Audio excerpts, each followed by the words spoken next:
চাঁদপুরে ইলিশের বাড়িতে আসবো আর ইলিশের সাথে ছবি তুলবো না, এমনটা কি হয়? তবে বাস্তবের ইলিশ আর এই ইটের তৈরি ইলিশ আসলে ভাল লাগে নাই।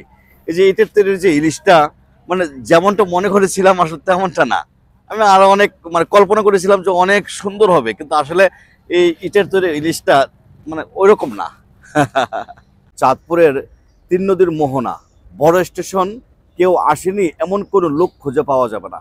কারণ চাঁদপুরের মূল আকর্ষণই হলো এই যে আপনার বড় স্টেশনের তিন নদীর মোহনা, তিনটি নদীর যেই মিলনস্থল, মেঘনা, পদ্মা এবং ডাকাতিয়া নদী। আপনারা দেখছেন যে ঢাকা থেকে প্রথম সকাল সকালে এসেই কিন্তু উপস্থিত হলাম এই তিন নদীর মোহনার স্থলে। এখানে অসংখ্য আপনার যে ছোট বড় যেই বালুভর্তি যেই জাহাজগুলো, স্টিমারগুলো এবং আহ, আপনার সকাল সকালে যে বালুভর্তি স্টিমারগুলো যাচ্ছে আসছে বিভিন্ন দিক থেকে। আর আমরা দাঁড়িয়ে আছি এখন ঠিক পানির উপরে যে আপনার কি বলে ছোট ছোট যেই আহ, পাথরগুলো আছে এগুলোর উপর দাঁড়িয়ে আছি। এত সুন্দর একটি দৃশ্য, এই সকালের দৃশ্যটা মানে দীর্ঘদিন হয়তো বা আমরা সকালের দৃশ্য অনেকেই উপভোগ করতে পারি না। যারা চাঁদপুর বেড়াতে আসবেন সর্বপ্রথমই তাদের প্রথম আকর্ষণ হলো, বেড়ানোর জায়গা হলো এই বড় স্টেশন তিন নদীর মোহনা। ত্রিমোহনা দেখবেন না, এটা কি হয়? ইলিশের বাড়ি মানে সারা বাংলাদেশ থেকে কিন্তু মানুষ আসে, ঘোরার জন্য আসে। এই যে ত্রিমোহনা, পদ্মা, মেঘনা এবং ডাকাতিয়া নদী, এই ডাকাতিয়া নদীর তিনটা মোহনার যেই মিলনস্থল, এই স্থানটাকে দেখার জন্য কিন্তু সকলেই কিন্তু উন্মুক্ত হয়ে থাকে। তেমন আমরাও কিন্তু আসছি, রাতের জাহাজে করে আসছি, লঞ্চে করে আসছি ঢাকা থেকে চাঁদপুর।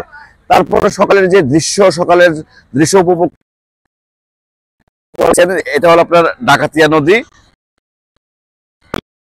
মেঘনা নদীর।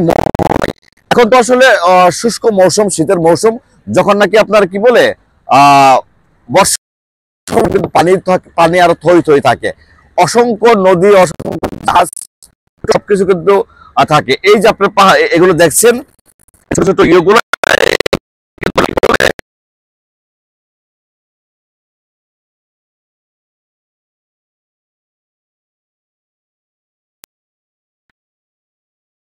যে এই যে ছোট ছোট যে নৌকা, এই ছোট ছোট নৌকাগুলোকে দিয়ে কিন্তু আপনার কি বলে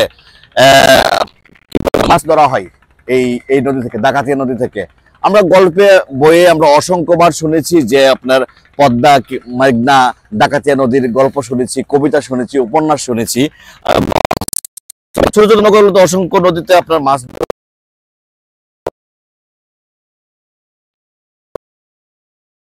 খাওয়া হবে না এমনটা কি হয়? প্রত্যেকেই কিন্তু অন্তত একবার